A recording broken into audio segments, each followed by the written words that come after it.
हरे कृष्णा, राधे राधे। आप सभी को शरद पूर्णिमा की हार्दिक शुभकामनाएं। ज्योतिष शास्त्र के अनुसार हर साल आश्विन मास के शुक्ल पक्ष की पूर्णिमा तिथि को शरद पूर्णिमा का त्योहार मनाया जाता है। इसे रास पूर्णिमा, कोजागर पूर्णिमा, कौमुदी व्रत और शरद पूर्णिमा आदि नामों से जाना जाता है।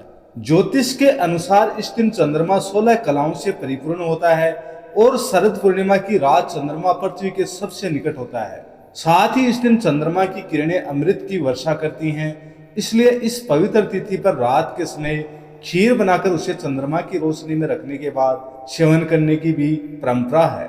शरद पूर्णिमा पर स्नान और दान का विशेष महत्व होता है। इसके अलावा इस दिन माँ लक्ष्मी जी, भगवान विष्णु, देवराज इंद्र, कुबेर देवता की पूजा की जाती है। व्रत रखा जाता है। मान्यता है कि इससे भक्तों के घर में धन की कमी नहीं होती, क्योंकि इस दिन को कुजागर पूर्णिमा के नाम से भी जाना जाता है। मान्यता है कि इस दिन माँ लक्ष्मी जी अपने वाहन उल्लू पर सवार होकर रात के समय भ्रमण करती हैं, और ऐसे में जो भक्त रात्रि जागरण कर रहे होते हैं, माँ लक्ष्मी जी का पूजन कर रहे होते हैं, उन्हीं को माँ लक्ष्मी जी की विशेष कृपा प्राप्त होती है। और इस बार साल 2025 में तो शरद पूर्णिमा की तिथि 2 दिन पड़ रही है, और पूर्णिमा तिथि पर इस बार भद्रा भी रहने वाली है, और यह भद्रा सभी प्रकार के शुभ और मांगलिक कार्यों के लिए बहुत ही अशुभ रहने वाली है। तो ऐसे कैसे पूजा करें कि भद्रा का अशुभ प्रभाव आपकी पूजा पाठ पर ना हो? किस तरह से आप पूजा कर सकते हैं? किस समय खीर बनाकर रखें? और भद्रा की शांति के लिए, भद्रा के अशुभ प्रभाव से बचने के लिए किन किन विशेष मंत्रों का जाप आपको करना होगा, इस वीडियो के अंत में आप जानेंगे। पहले जान लेते हैं शरद पूर्णिमा की सरल और आसान पूजा विधि के बारे में। पूर्णिमा तिथि के दिन हो सके तो ब्रह्म मुहूर्त में उठकर किसी पवित्र नदी, जलाशय, कुंड या तालाब में स्नान करें, और उसके बाद आप सूर्य देवता को अर्घ दें। यदि पवित्र नदी में डुबकी लगाना संभव ना हो तो घर पर ही नहाने के पानी में गंगाजल मिलाकर पहले तुलसी जी की जड़ की थोड़ी सी मिट्टी अपने शरीर पर, अपने माथे पर लगाकर फिर स्नान करें। स्नान करते समय गंगा, यमुना, सरस्वती आदि पवित्र नदियों का स्मरण करें। साफ, स्वच्छ, पीले या हल्के रंग के वस्त्र धारण करके सूर्य देवता को तांबे के लोटे में जल भरकर, जिसमें अक्षत, रोली, कुमकुम डालें, लाल पुष्प डालें, सूर्य देवता को जल का अर्घ दें। फिर पूर्व दिशा की ओर मुंह करके मंदिर में बैठें और अपने दाहिने हाथ में जल और पुष्प लेकर यदि पूर्णिमा का व्रत रखना चाहते हो तो व्रत रखने का संकल्प लें। यदि केवल पूजा ही करना चाहते हो तो पूजा करने के लिए भी आप संकल्प ले सकते हैं। सबसे पहले मंदिर में गंगा जल छिड़कर शुद्ध कर लें। एक चौकी बिछाएं जिस पर साफ पीला वस्त्र बिछाएं, और चौकी के ऊपर भगवान श्री कृष्ण, भगवान विष्णु, माँ लक्ष्मी जी की प्रतिमाएं स्थापित करें। शालिग्राम भगवान जी हो तो शालिग्राम भगवान जी का भी पूजन इस दिन करना चाहिए। सबसे पहले गणेश भगवान की प्रतिमा या तस्वीर की स्थापना करें। मंदिर में विराजित प्रतिमाओं को स्नान कराएं। जल का छींटा देकर स्नान का भाव करें और सभी सामग्रियों का जल छिड़कर शुद्धिकरण कर लें। स्वयं पर भी गंगा जल छिड़कें और इसके बाद धूप दीप जलाकर पूजा प्रारंभ करें। भगवान गणेश, भगवान विष्णु और माँ लक्ष्मी जी को तिलक लगाएं। माँ लक्ष्मी जी को इस दिन लाल, गुड़हल के या गुलाब के पुष्प अर्पित करें। हो सके तो कमल का पुष्प अर्पित करें। पूजा करते समय मंत्रों का जाप करें। इस दिन श्री सत्यनारायण भगवान का व्रत भी रखा जाता है और कथा का श्रवण भी दोपहर के समय किया जाता है, तो आप श्री सत्यनारायण भगवान का भी पूजन कर सकते हैं। शरद पूर्णिमा की कथा का श्रवण करें और सबसे अंत में कपूर जलाकर आरती उतारें और सभी देवी देवताओं को भोग लगाएं। आज के दिन सुबह की पूजा में आप पंचामृत का भोग तुलसी के पत्ते डालकर भगवान कृष्ण को, शालिग्राम भगवान को और भगवान विष्णु को अर्पित करें। लेकिन माँ लक्ष्मी जी के भोग में तुलसी के पत्ते ना रखें।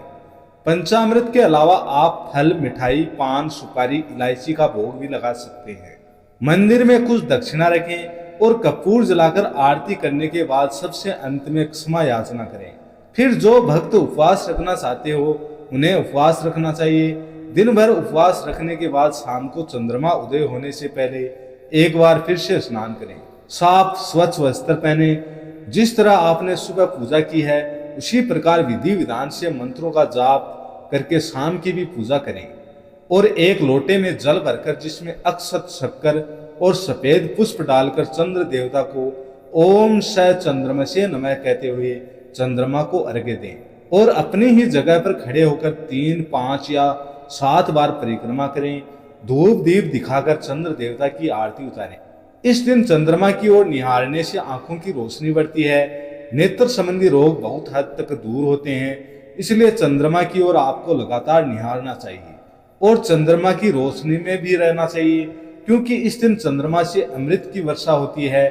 फिर शाम की पूजा में ही आपको चंद्रमा उदय होने के बाद रात के समय जब आसमान में पूरी तरह से चंद्रमा की रोशनी बिखर जाए, गाय के दूध से बनी हुई खीर जिसमें केसर डालकर एक पात्र में रखकर चंद्रमा की रोशनी में रखें। खुले आसमान के नीचे रखें और ध्यान पूर्वक रखें, जाली ढककर रखें ताकि कोई भी कीड़ा आदि खीर में ना गिरे।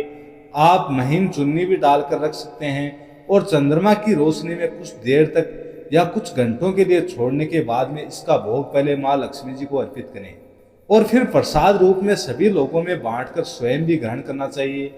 कुछ लोग पूरी रात के लिए चंद्रमा की रोशनी में खीर रखकर छोड़ देते हैं। यदि आपके यहाँ पर भी ऐसी सुविधा है तो आप भी रख सकते हैं, नहीं तो 1 या 2 घंटे या कम से कम आधे घंटे भी आप इस खीर को चंद्रमा की रोशनी में रखने के बाद ग्रहण कर सकते हैं। शरद पूर्णिमा की तिथि पर इस प्रकार से खीर को रखकर फिर प्रसाद रूप में ग्रहण करना चाहिए और उसका दान करना अत्यंत सुफलदायी माना जाता है। खीर का दान आप अगले दिन स्नान दान की पूर्णिमा पर भी कर सकते हैं, नहीं तो आप पूर्णिमा तिथि पर खीर बनाने की सामग्री जैसे गाय का दूध, अक्षत, शक्कर आदि दान में किसी योग्य व्यक्ति को दे सकते हैं। और पूर्णिमा तिथि पर सफेद रंग की वस्तुएं, खासकर चांदी, सफेद वस्त्र, अक्षत, दूध, दही, घी आदि का भी दान किया जाता है। पीपल के वृक्ष में माँ लक्ष्मी जी का वास माना जाता है, इसलिए पूर्णिमा तिथि पर शाम के समय पीपल के पेड़ के नीचे दीप दान करने के बाद एक पात्र में रखकर खीर का भोग पीपल देवता को भी अर्पित करें। तुलसी जी भगवान विष्णु को अति प्रिय होती है और बिना तुलसी जी की पूजा के भगवान विष्णु या भगवान कृष्ण की पूजा अधूरी रहती है।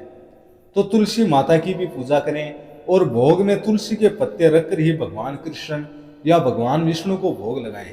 ऐसा करने से भक्तों पर भगवान कृष्ण की कृपा पूरे वर्ष बनी रहती है। साल 2025 में शरद पूर्णिमा की तिथि 6 अक्टूबर सोमवार को दोपहर 12:24 से शुरू हो रही है, जिसका समापन 7 अक्टूबर मंगलवार को सुबह 9:16 पर होगा। देखा जाए तो पूर्णिमा तिथि 2 दिन है, लेकिन पूर्णिमा का व्रत इस बार 6 अक्टूबर सोमवार को रहेगा। इसी दिन श्री सत्यनारायण व्रत भी रखा जाएगा और खीर भी आप इसी दिन रात के समय बनाकर रखेंगे, क्योंकि रात में पूर्णिमा तिथि विद्यमान रहेगी। 7 अक्टूबर को पूर्णिमा का स्नान दान किया जाएगा और कार्तिक स्नान भी किया जाएगा। इस बार पूर्णिमा तिथि पर भद्रा भी लग रही है, जो कि दोपहर 12:23 पर सोमवार से शुरू हो जाएगी। यानी सोमवार को जिस समय पूर्णिमा तिथि लगेगी उसी समय से भद्रा भी प्रारंभ हो जाएगी और भद्रा का रात 10:53 पर समाप्त होगी। देखा जाए तो लगभग आधे दिन तक भद्रा काल रहने वाला है। इस बार भद्रा का वास मृत्युलोक में रहेगा और जब मृत्युलोक में भद्रा का वास होता है तो सभी प्रकार के जितने भी शुभ मांगलिक कार्य हैं उन सभी को करना वर्जित बताया जाता है। लेकिन पूजा पाठ संबंधी कार्य भद्रा के समय में भी किए जा सकते हैं। भद्रा काल के दौरान मुख्य रूप से मुंडन संस्कार, विवाह संस्कार, गृह प्रवेश या कोई नया व्यवसाय, गृह प्रवेश करना या शुभ यात्रा करना, शुभ उद्देश्य से किए जाने वाले सभी कार्य या खास तौर पर पूर्णिमा के दिन रक्षाबंधन आदि त्योहारों को मनाना शुभ नहीं माना जाता। जब भद्रा का वास मृत्युलोक में रहता है, लेकिन पूजा पाठ जो हम पूर्णिमा के दिन करते हैं या खीर बनाकर चंद्रमा की रोशनी में रखते हैं, इस तरह के कार्य हम कर सकते हैं। फिर भी जो लोग भद्रा का बहुत विचार मानते हो, वे रात 10:53 के बाद से चंद्र देवता को अर्घ देकर चंद्रमा की रोशनी में खीर को रख सकते हैं। और जो लोग ऐसा भी नहीं करना चाहते, उन्हें 7 अक्टूबर मंगलवार को ब्रह्म मुहूर्त के समय, जिस समय आकाश में चंद्रमा भी विद्यमान हो, सुबह सुबह का जब अंधेरा होता है, उस समय में भी आप खीर बनाकर चंद्रमा की रोशनी में 1-2 घंटे के लिए छोड़ सकते हैं। ध्यान रखिएगा, सुबह 7:21 पर चंद्रमा अस्त हो जाएंगे और वैसे भी जब सुबह का उजाला फैलने लगेगा उससे पहले ही आपको खीर हटाकर रख लेनी है और प्रसाद रूप में सभी लोगों में बांटकर खुद भी ग्रहण करनी है। लेकिन इस खीर को ग्रहण करने से पहले भगवान विष्णु और माँ लक्ष्मी जी को भोग लगाना आवश्यक होता है।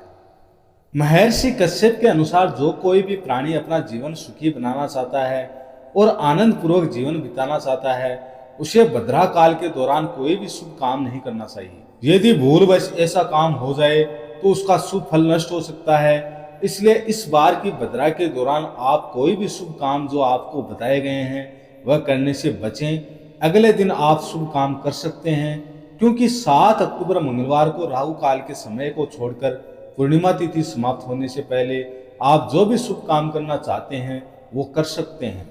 अब जान लेते हैं कि भद्रा काल के समय में आप किन किन विशेष नामों का जाप कर सकते हैं। भद्रा के नामों का या भद्रा का पूजन करने से भद्रा का अशुभ प्रभाव जीवन पर नहीं पड़ता। तो इस बार भद्रा के अशुभ प्रभावों से बचने के लिए सुबह जल्दी उठकर भद्रा के 12 नामों का स्मरण करना चाहिए। भद्रा के ये 12 नाम इस प्रकार हैं: धन्या दधि मुखी भद्रा, महामारी खराना काल रात्रि, महारुद्रा विष्टि कुलपुत्रिका भैरवी महाकाली। और असुर क्षयकारी भद्रा, भद्रा का वास स्वर्ग पाताल या पृथ्वी यानी तीनों लोकों में होता है। जब भद्रा का वास पृथ्वी लोक पर होता है यानी मृत्यु लोक पर होता है तो इसे अशुभ माना जाता है, लेकिन जब भद्रा का वास स्वर्ग या पाताल लोक में होता है तो यह शुभ फलदायी हो सकती है। पौराणिक मान्यताओं के अनुसार भद्रा सूर्य देव और उनकी पत्नी छाया की पुत्री थी। वह शनिदेव की बहन थी और उनका स्वभाव भी शनिदेव की तरह कठोर और क्रोधी माना जाता था। भद्रा का रूप भयावह बताया गया है। कुछ ग्रंथों में उन्हें काले वर्ण, लंबे बालों, बड़े दांतों और गधे के मुख वाली त्रिपाद यानी 3 पैरों वाली कन्या के रूप में वर्णित किया गया है।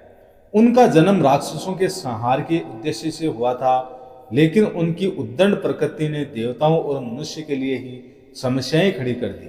भद्रा का नाम जो शाब्दिक रूप से कल्याणकारी का प्रतीक है, लेकिन यह उनके प्रभाव के विपरीत होता है। जन्म लेते ही भद्रा ने यज्ञों, पूजा पाठ और मांगलिक कार्यों में विघ्न डालना शुरू कर दिया। उनकी हरकतों से देवता, दानव और मनुष्य सभी परेशान हो गए। भद्रा की इस उद्दंडता को नियंत्रित करने के लिए सूर्य देव ने ब्रह्मा जी से सहायता मांगी।